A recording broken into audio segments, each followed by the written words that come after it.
The following program is produced by Marshfield Community Television.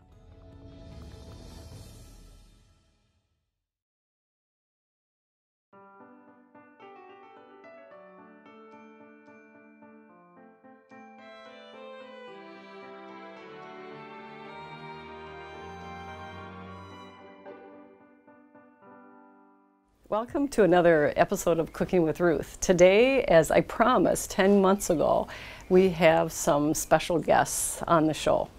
Mike Warren is going to be doing an interview with our son and daughter-in-law, Matthew and Alana, who just returned from 9 months of their world travels. And if you had a chance, I hope that you were able to visit their Great Big Globe website, because they kept us up to date and they had a really incredible experience.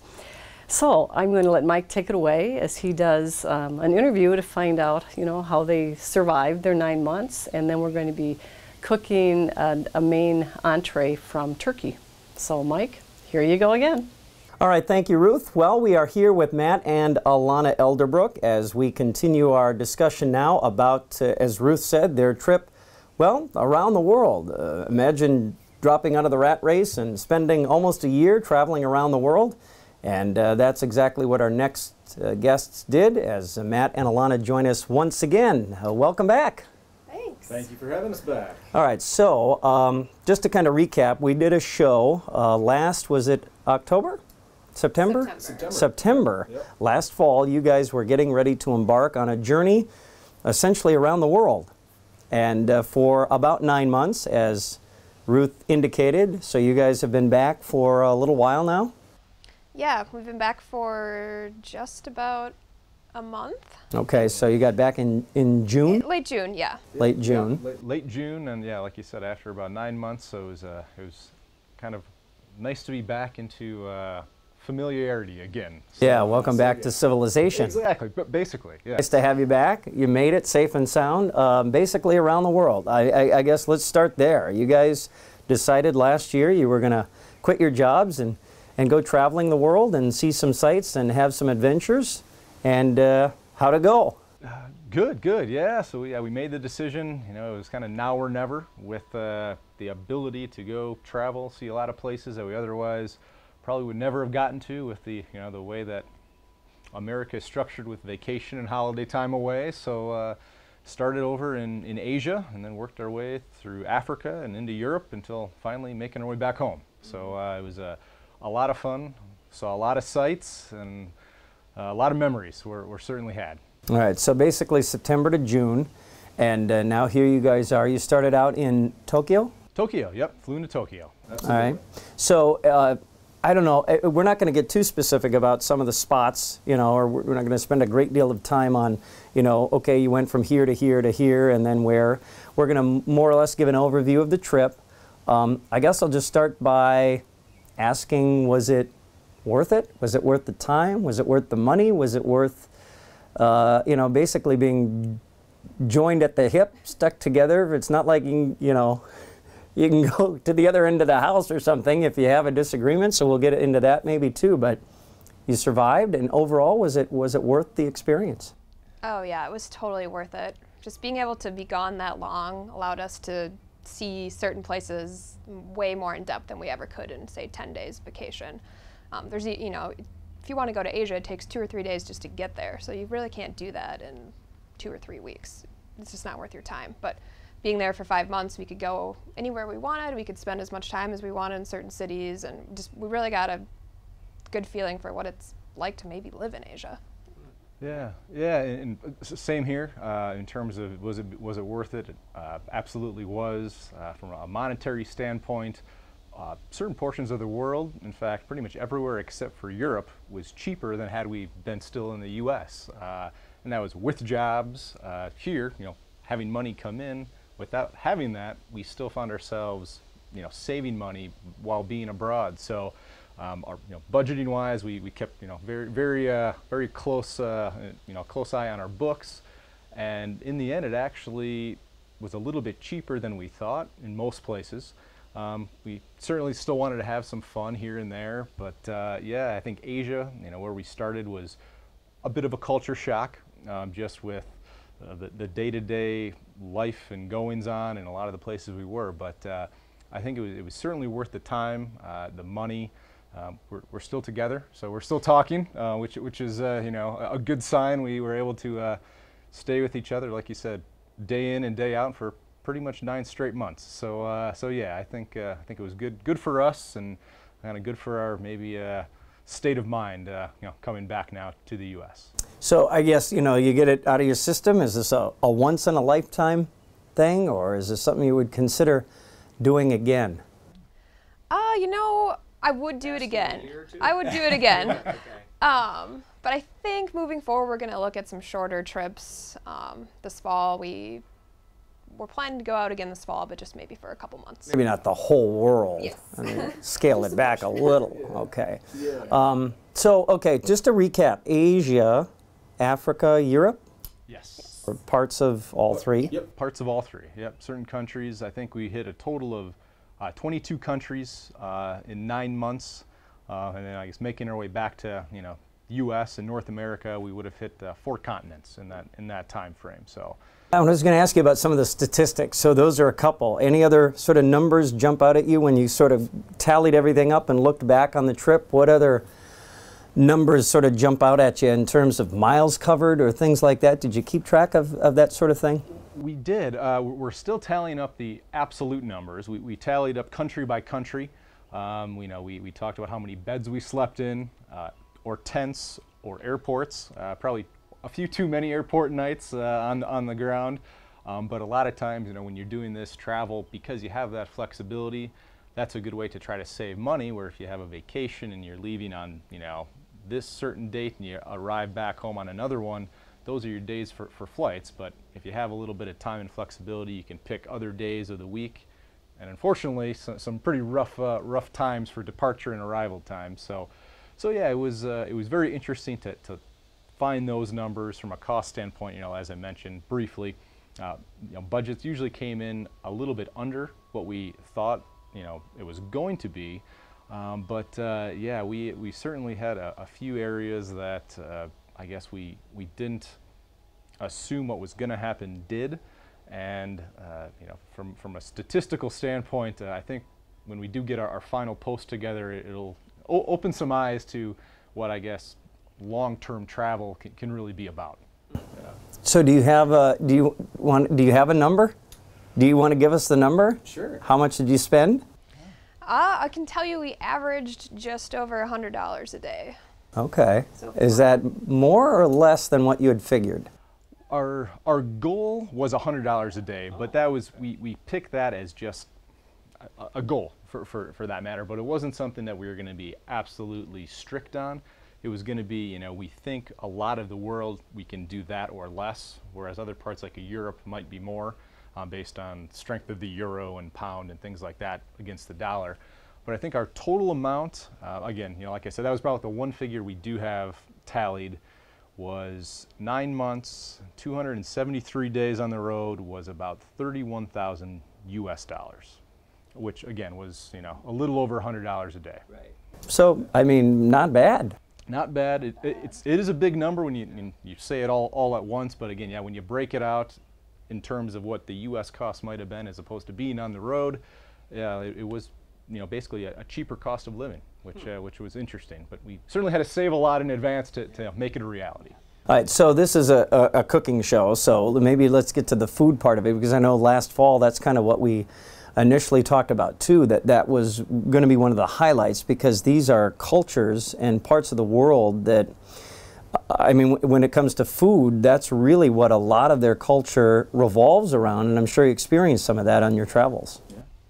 Yeah, a lot of the countries we're in, you know, the day really centers around breakfast, lunch, and dinner, and the family getting together and everyone cooking together, gathering their own food, hunting their own food. I mean, it's the reality in a lot of countries. So one thing we did when possible was attend a cooking class held by a local person. And specifically one that stands out was in Myanmar, in a little town called Inle Lake, right? A lady, Sue, she puts on a cooking class, and then she donates 15% of those proceeds to educate the children in the area. A lot of the children where she lives, their parents don't value school. You know, they don't know the value of learning English, and so she's just really trying to make an effort to reach out to the kids and give them a better country to live in someday, and she does it through food. Yeah, and with that, you know, so we were able to take that class. We took another class in Indonesia, and again, you know, as Alana mentioned, the aspect of food is everything about the culture. Is, you know, they want to show you, bring you in, and it's very much a way to explain and show the traditions through the food. And I mean, some of it's amazing. Some things you probably wouldn't otherwise try, you know, back here.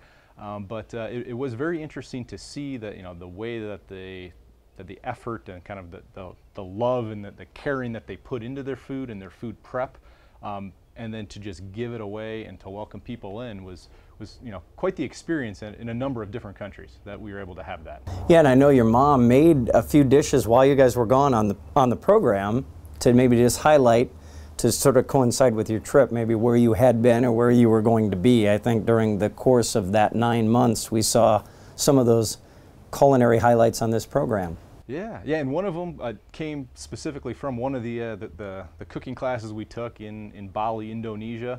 We stayed at this little fishing village for a week, and they welcomed us into the kitchen, explained their thoughts, and yeah, so one of those dishes that we were able to help prepare for that evening's dinner, we, you know, got the directions and the ingredients, which were, you know, at the time they just said, well, yeah, I put this in, a little bit of this, and so I was able to, you know, put pen to paper and then send it over. Yeah, you're like, wait. Yeah. So we were able to get it down and over to my mom, and I think she did use one of those recipes in one of the shows. So that was pretty neat to be able to be a part of this even while we were abroad. And now, what about today's dish, the turkey dish? Was that on the trip too?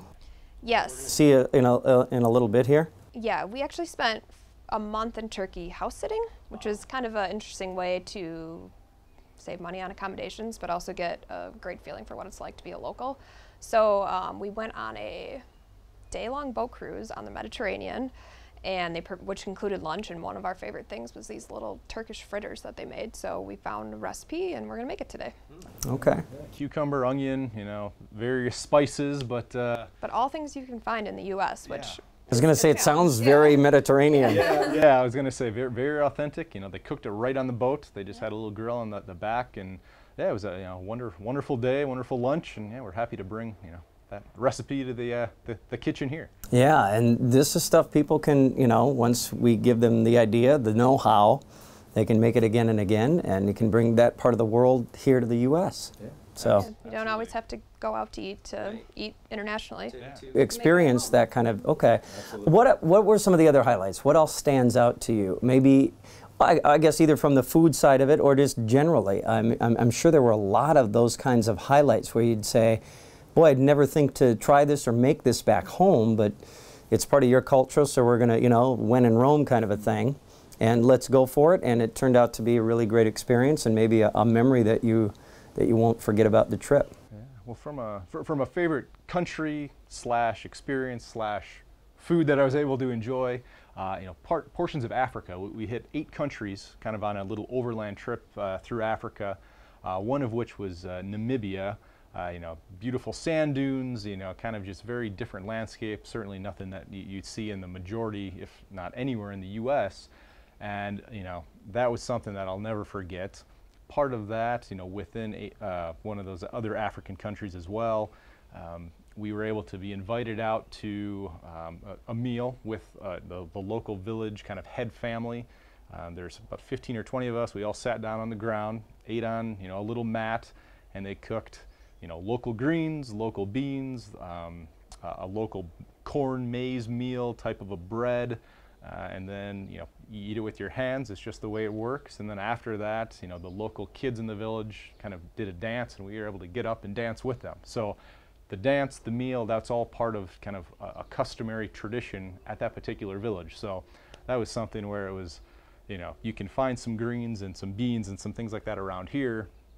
But you know, to add the dancing, that you may not find that aspect of it here. But yeah, that was something that I think I'll never forget. Okay, Alana, do you have any kind of memories like that you'll take with you?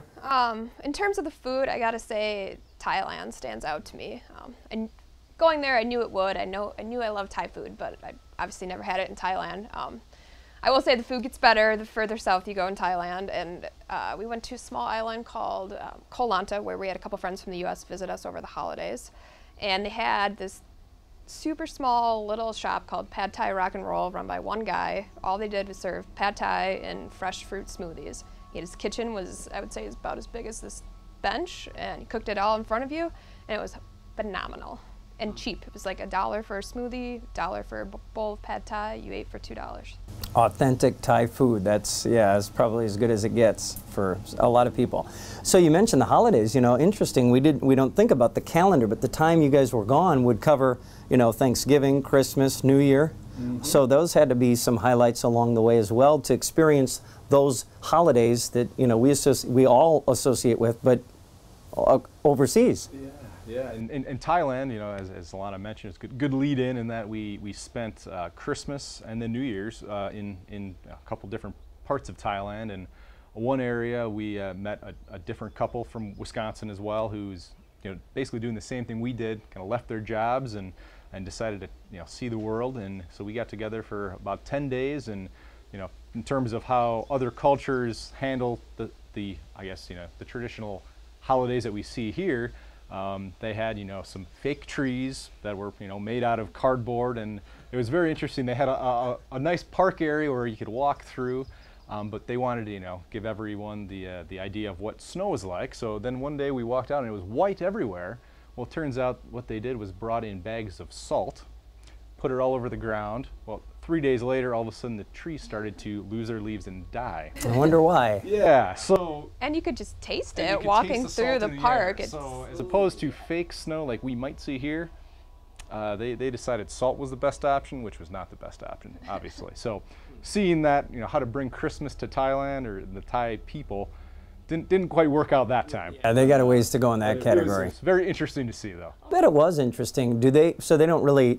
I mean, those are our holidays. They don't really celebrate them, but I mean, you sort of had to remind them, here's what would be happening back home. Yeah, and it seemed like where we were, Chiang Mai, Thailand, which is in northern Thailand, they were just more focused on Christmases for shopping, and so all the malls were decorated, and the park with the salt snow was right across from the biggest mall. Yeah. And, okay. So it was just, I think people got gifts, but it was, you know, it was shopping. It was low key. Yeah. It wasn't like what it is here. All businesses are open. It's very much, you know, maybe even a business emphasis because they know it's going to help business. So, and you know, some of the areas we were certainly more westernized than others, and those areas, you know, they had the malls, and, you know, that's where the money was going to be able to come in for some of those gifts and other purchases. So. Well, and Matt, you had a birthday on the trip too, didn't you? I did, yes. Yep, I did celebrate a birthday early on in October. So we were at the time in Seoul, South Korea. So that was a nice time. Alana helped take me out and show me a good time after, you know, being on the road for less than a month, really, at the time. So we kind of made a day of it.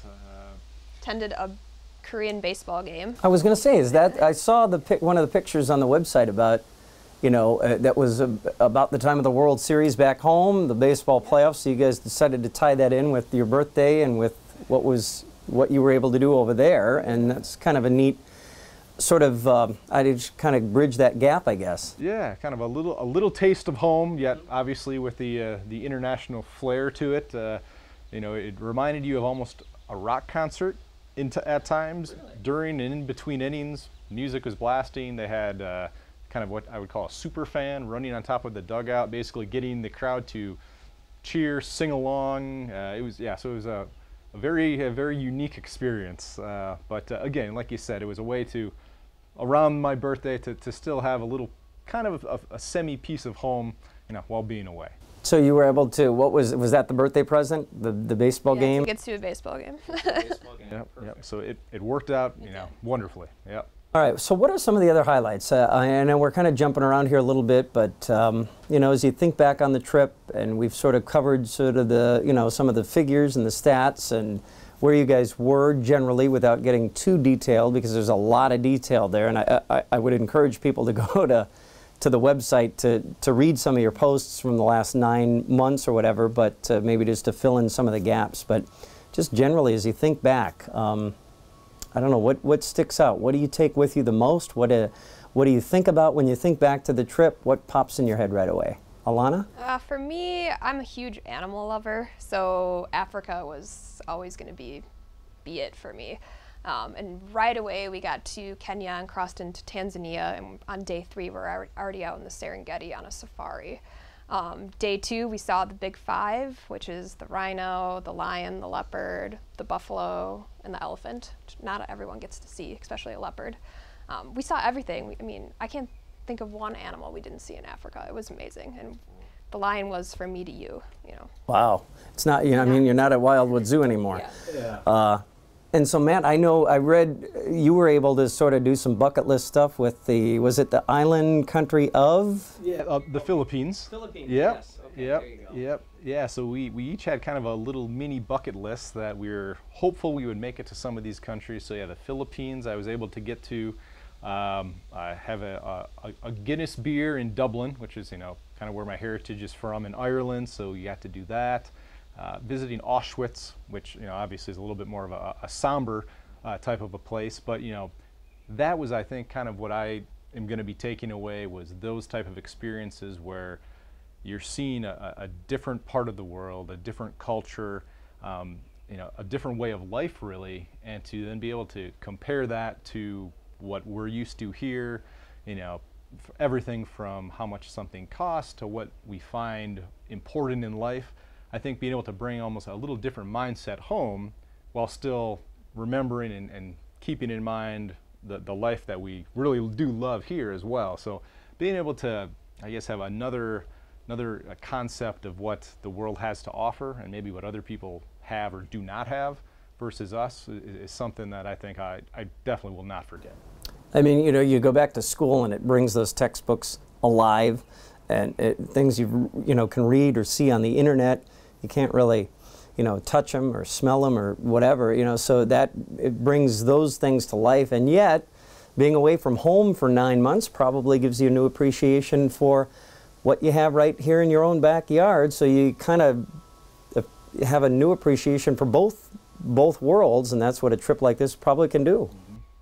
Yeah, I couldn't agree with you more. I mean, we were very happy to see our family and friends. We've seen, you know, obviously all of our family, a few friends here and there since we've been back, and, you know, so it's almost, you know, it's a reunion of sorts. But then to have had the opportunity to see other parts of the world that some people, you know, maybe just will never have the opportunity. You know, we feel very thankful that we were able to do that, and so it's almost to do that and to not change or you know, take that into consideration moving forward would almost maybe be a waste of the trip. So I think we're both going to move ahead with, you know, whatever the future holds, from jobs and family and everything else, with I guess a new perspective on life, and I think you know, a positive one. You know, would make positive changes where we need to. Well, and even, I mean, Mom and Dad showed up along the way, right? Was it Germany? Germany, yes. Okay. Yep. So that was a lot of fun. They were excited. I think when we left, it wasn't even planned. So you know, we were somewhere in Asia at the time, and all of a sudden we got a call or an email that said, "Hey, they were over the holidays here talking with, you know, my, you know, siblings, and they kind of said that'd be a good idea. You know, when are you ever going to get over there and, you know, travel with Matt and Alana?" So they decided they were just going to go for it, and so that really made, you know, I guess the homesickness we might have been feeling 7 months into a 9-month trip at the time really helped us kind of bring us back and then almost rejuvenate us for the next couple months. So the home stretch, they had a great time. I think she brought some recipes home from Germany that she's put on the show and has since, you know, added to her recipe book for you know, her business as well. So I think it was a very positive experience for all of us. Nice. So before we get to Ruth, she's waiting in the kitchen. Alana, is there anything else maybe you want to add or talk about before we wrap up this portion of the show? I know there's, again, 9 months traveling the world, a lot to cover. We're just hitting the highlights, but I want to give you guys one more chance to maybe talk about this experience that most of us, so let's face it, probably won't have. And so you guys you took the plunge, you committed to it, you did it. Anything else you'd like to tell us or talk about before we get to Ruth and the kitchen portion? Yeah, I mean, I think the biggest takeaway that I had was, if you want to do something, it's possible. I mean, we did it. We quit our jobs. We traveled for 9 months, and we're still here to talk about it. And when you do go follow your dreams, there are people that are going to help you along the way. You know, it's just everyone wants to see other people succeed, and I think the biggest lesson we learned was in Asia and Africa and even parts of Europe, the people that are willing to give the most are the people that have the least. You know, and that's what makes the world a pretty great place. And I really, really encourage people to go out and see it if it's an interest to them. Okay. Yeah, and Matt, what about you? I would, kind of along those same lines is, while we were able to, make it happen, like you said, Mike, some people may not be able to, may not think they can do it, but even if it's a few weeks or, anything like that, to be able to try to go out and see someplace new, just to, see a different way of the world, I guess, is, kind of can be very eye-opening. And so, yeah, I would, just like Alana said, I would encourage people, if possible, go for it. If you, think it's impossible, there's lots of information online. We've tried to add some other information to our website with, little, call them, I guess, trip hacks of, ways to save money that you otherwise thought would cost you a fortune to go to a foreign country that maybe is a little bit cheaper than you think. So, you guys are the experts now, so you can sort of write or at least add to the manual on this kind of a thing, and I'm sure maybe help other people who might maybe do the same thing. Yeah, and lots of people helped us. So yeah, it's kind of pass it along, and we're more than happy to give any tips on things to do or things not to do, because we certainly made mistakes along the way too. Yeah. So give us the website. So if we want to go read up on the trip. It's greatbigglobe.com. So there's some pictures, some little anecdotes, some summaries of here and there, and you can kind of read about the whole 9-month overview. Yeah, we tried to make it kind of light at times, a little humorous with, again, some of the mistakes we might have made, or I guess faux pas in other countries. But yeah, also gives, like you said, some statistics, some actual, concrete information that someone might not know, that if we were there, we want to get it on there so others can get accurate information as well. Well, thank you guys for being on the program, and glad you guys had a good time. Glad you're back safe, and not at each other's throats too much. Still there. Still have wedding rings, so that's good. Great. Thanks for having us. Yes, thank you. Matt and Alana Elderbrook on our program. Well, we have a special program. These guys are back from their Great Big Globe trip. Ruth, as we saw at the beginning of the show, is standing by. She's going to make a dish that came back from Turkey with these guys. So we'll get to that part of our program. We'll take you into the kitchen here in just a moment. So now you and Alana had an update with Mike Warren on your trip for the last 9 months. Yes. 10 months ago. And in case you didn't notice, you see how handsome my son looks again? He's got his long locks all cut off.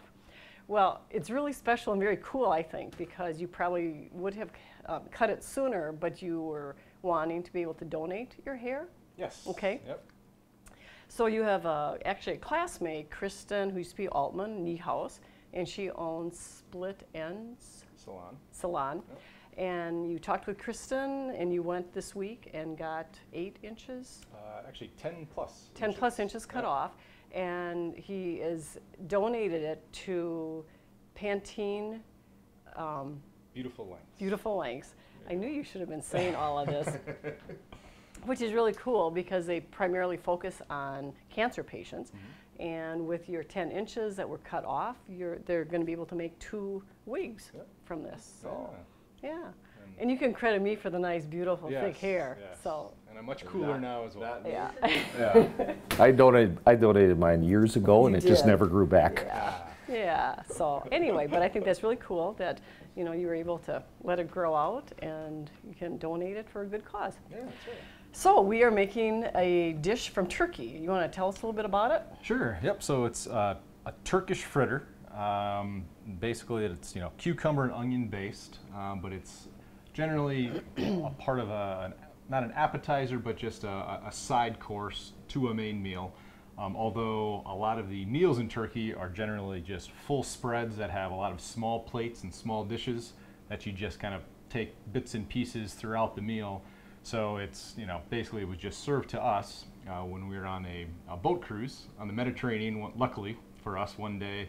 Some friends we met in the village we stayed at, which was called Uzumlu, Turkey, put together a little boat trip with a bunch of the friends so we could get out there, and included on the day-long trip was lunch, cooked right on the boat by a local Turkish couple who runs the boat, and this was one of the options that we had sitting in front of us, and it was absolutely wonderful. And you'd use it with a yogurt, garlic, lemon dip, which is also a very traditional type of I guess add-on to a lot of the dishes in Turkey. So we thought we'd bring it back here and see if we could replicate it. Cool. Now you said cucumber or zucchini? I'm sorry, zucchini. Zucchini, okay. Zucchini. Okay. We're gonna do zucchini. So I didn't know if you Yep. also had cucumber dishes, sorry, yep, maybe it was too. zucchini, So, yes. okay. Okay. Well, we've already gotten our zucchini started. So the recipe calls for grating your zucchini, and I just went back to my kind of old grater. Very often we'll use our food processor when we're grating carrots and things like that because it's a lot faster.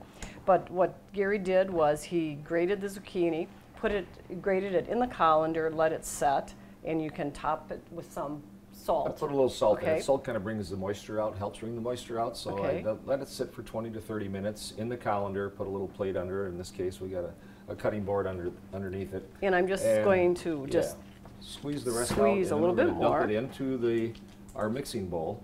and if and you maybe pat it a yeah. little more with Yep. some paper toweling. And if you want, you can actually, take your zucchini and squeeze it out as, if you don't want it to set quite, as long. Okay, so while I do this, Gary is going to cut up some green onions and also a small yellow onion. And we're going to use about 1.5 pounds, of grated zucchini.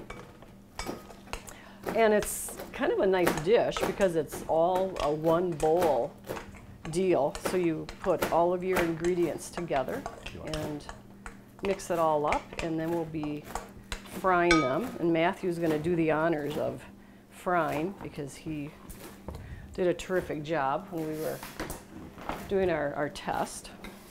While Gary's doing the chopping, I'm going to crack 4 eggs.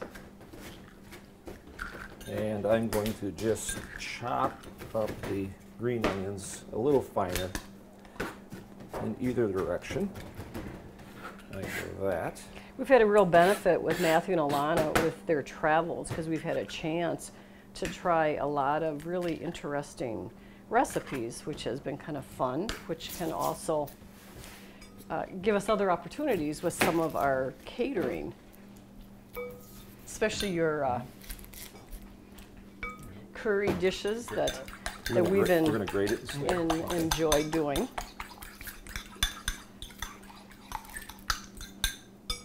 This wasn't quite as hot as Gary likes it, so you add cracked pepper, but we're also going to add some cayenne pepper too. Right. I'm looking away. It does get a little bit. It's a little teary here.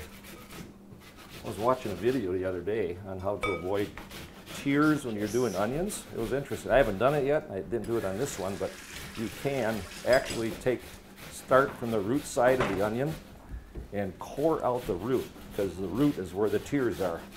So if you core out the root and then cut it lengthways, not crosswise, and there, I'm starting to tear up because I didn't do the root.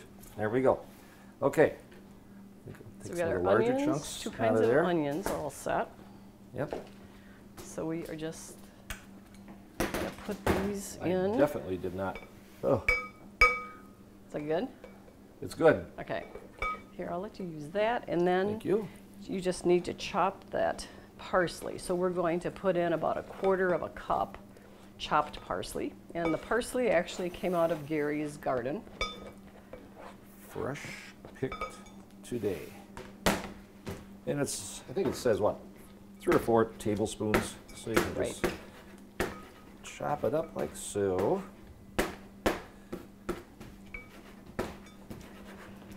Um, 1 cup of feta cheese.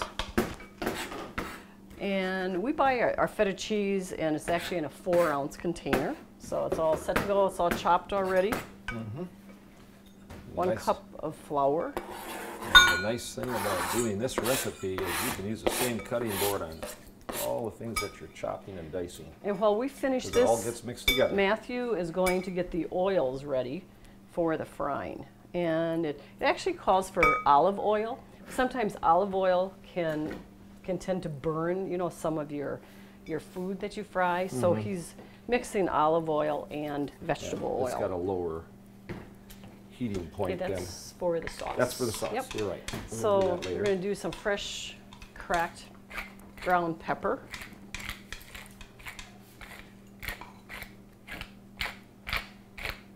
Did we already talk about, we made a test run on this the other day and it wasn't spicy enough for me? Exactly. So we're And then gonna we're add a just little going to put cayenne. in a little bit of sea salt. The salt. Now our I'm gonna do a recipe little cayenne calls, right now. the recipe calls for a half a cup of fresh dill, and we don't have fresh dill yet from the garden. Right. So I am just going to pour in a bunch of dill.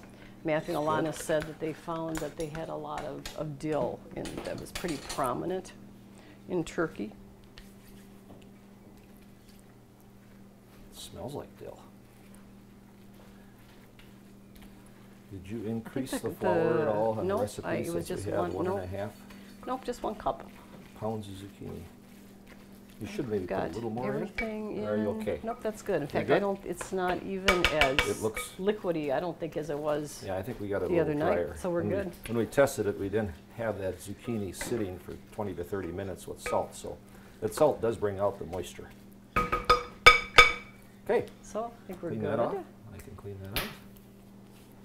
You want to add a little more cayenne, or are we okay, you think? We're just gonna Okay. go with that. We'll go with that. Okay. All right, let's go over to the fry Matthew pan. is- Yeah, so as Ruth said, we're going to put in a mixture of vegetable oil as well as olive oil.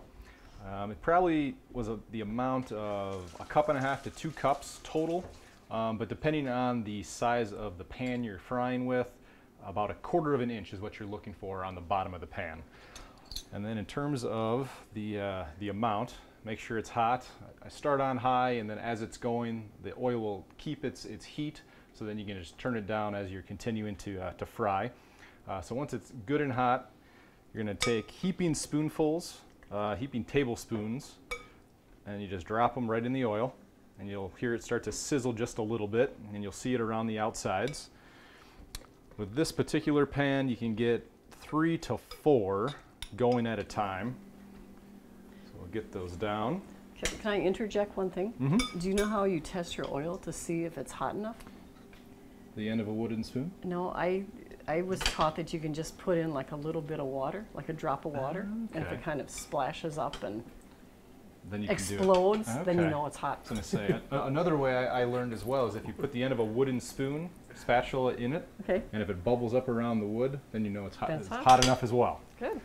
So we'll give our viewers a couple different ways, Different so they can options. either have it explode with the water or just use a spoon. I like the spoon idea. So I'm going to drop a total of 4, and you want to get them so they're evenly separated out and not touching. And then you're going to be frying them on either side. So on the first side, you're going to fry for about 2 minutes. So I have my clock here. So just make note in advance of dropping them in what time it is. And then once you see that they're starting to get a nice golden brown on the bottom, and you'll see that around the sides as it kind of creeps up to the top, you're going to flip them nice and carefully so you don't splatter the oil all over the stove or yourself. And then you're going to fry the other side for another 3 additional minutes. And then at that point, we'll put them on the drying rack, let a little bit of the oil kind of seep out, and then you're ready for plating and enjoying them. So about another minute, minute or so on this side, and we should be ready to flip the first 2 and the other 2 shortly thereafter. And what you also observed was after you've been frying a few, you can turn down your heat. Yes. Because it gets so hot. So right now you've got it on high, and then you're probably down to about medium or medium low probably. Yep. And I'd say, and by the end of the bowl, you'll be well below medium at that point. All right. So just getting ready here. All right, so we've hit it just about 2 minutes. So I'm just going to use 2 spatulas so you can get up underneath these. So kind of just use a combination of the two, flip them over. So squeeze under there. All right, so I put those 2 in first. And I'm going to wait another 30 seconds or so on the other 2.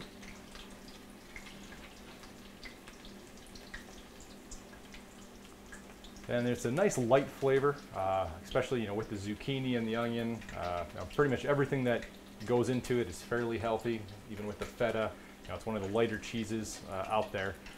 So as you're eating it, even though it's a fried dish, you still have a bit of a healthy feel to it, which is always nice. And when we were making them the other night, some of them were just kind of experimenting, were much crispier than some of the other ones. So you can kind of do it either way. But I really like the crispy, I think, tastes really good when you've got that yogurt dressing, that you put on. As a side, yeah. Side And the dip. recipe actually says you can eat them hot or cold.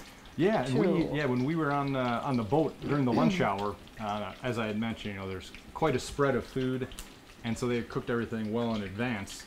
So when we had eaten at the time, it was cool to room temperature. So yeah, and they were just as good then as they were, last night being hot. And did you find that they're not as spicy as what a lot of some of the other Asian foods that you had eaten? Yeah, and I think turkey in general, they have a lot of dill. I think we had touched on. They do a lot of flavorful herbs as opposed to spice and heat. While other countries it's just peppers after more peppers. So this is a nice lighter kind of flavor. And then they always have the dips. So there's always garlic and dill, very strong flavors, are always either put on top of or used as another dip to go along with. All right, so I think the first 2 are just about going to be done. We started at about 34 after on our clock. And I can see by the sides on the bottom, they're getting nice and dark.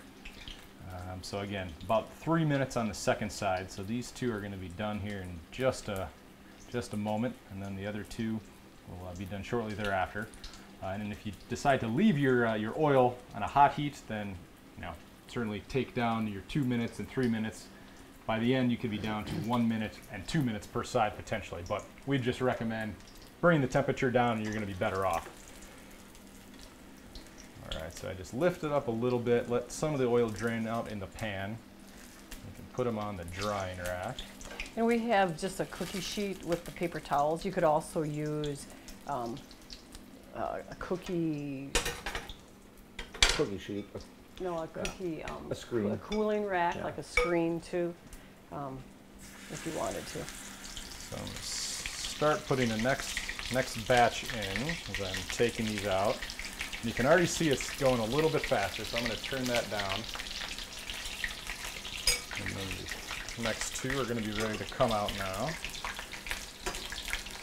And as Ruth said, she likes them a little bit darker, so I'm going to flip this one over so you can see what the second side looked like. So, a little bit darker, a little bit blacker. However, the inside is going to be just nice and moist, and not crispy, but nice and chewy.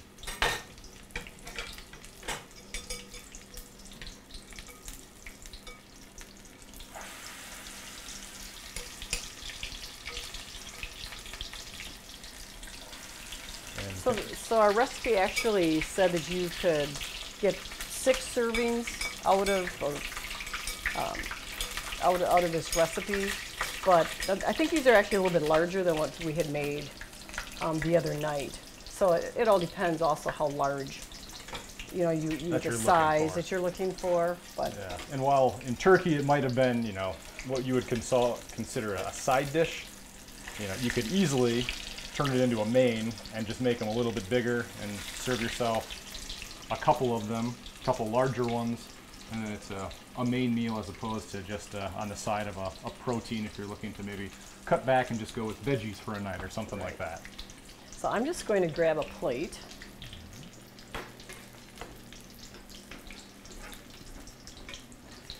And these other two I'm going to flip a little bit early just to show you that they will stick together, and if someone is looking for more of a darker option like my mom is looking for, or if someone wants it not quite as dark, you know, you can do either, and you can kind of tailor it to whatever people are looking for. So I'm just going to plate these, so we're going to come back over to the other table while you finish.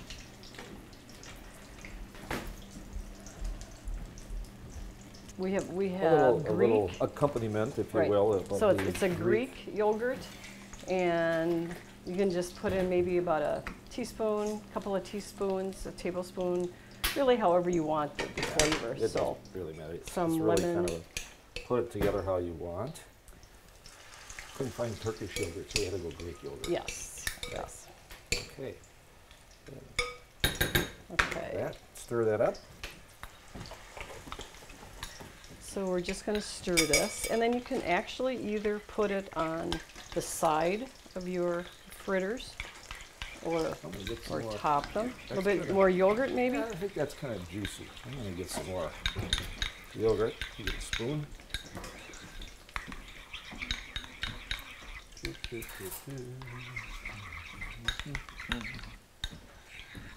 Okay. Just a little bit more, maybe. Yeah. After you stir it more, it does thicken up a little yeah, bit. it definitely thickens.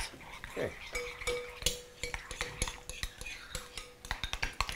And it's a nice accompaniment. It kind of gives you a cooling effect with that yogurt. Right. And So I liked to put mine right. a little color, put it right on on top top. That's what there. you did. You can put it on the side if you wish, and then we'll put a little parsley on there as well.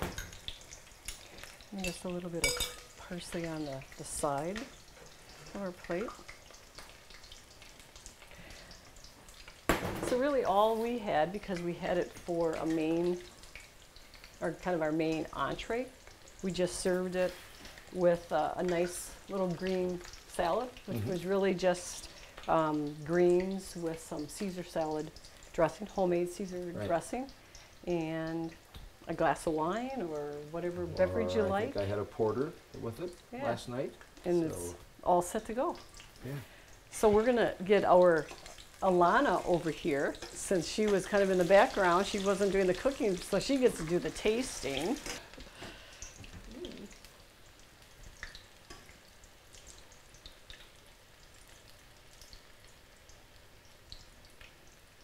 As good as last night? As good as last night? Good, The sauce is perfect. good. Great. Good. Yeah. So is Thank that you. kind of sauce Oh, yeah. similar to what you had in Turkey? Yeah. Nice and thick and full of garlic. Okay, Yeah. very good. So after Matthew gets over here, when he's done, You can do it. we're good? Nice job. Actually, hold on. Nice job, Matthew. Sorry.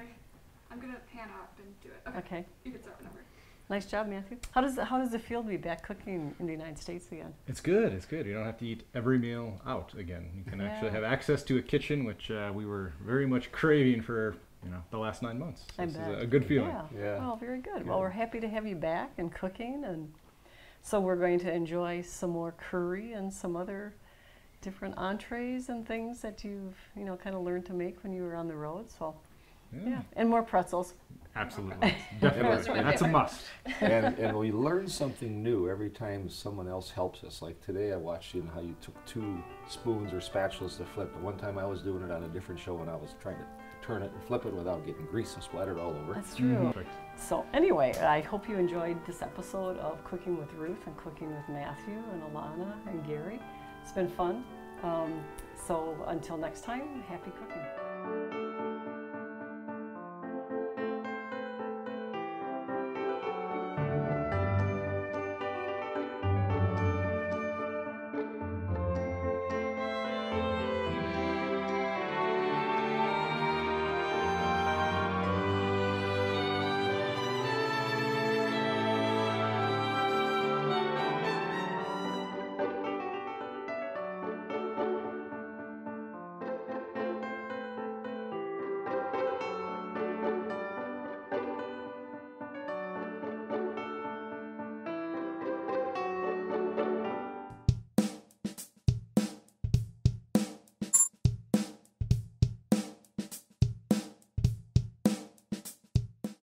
How's my hair? Does mine look like Matthew's? Not quite. No. No, it's good. Okay, so Which way are we looking?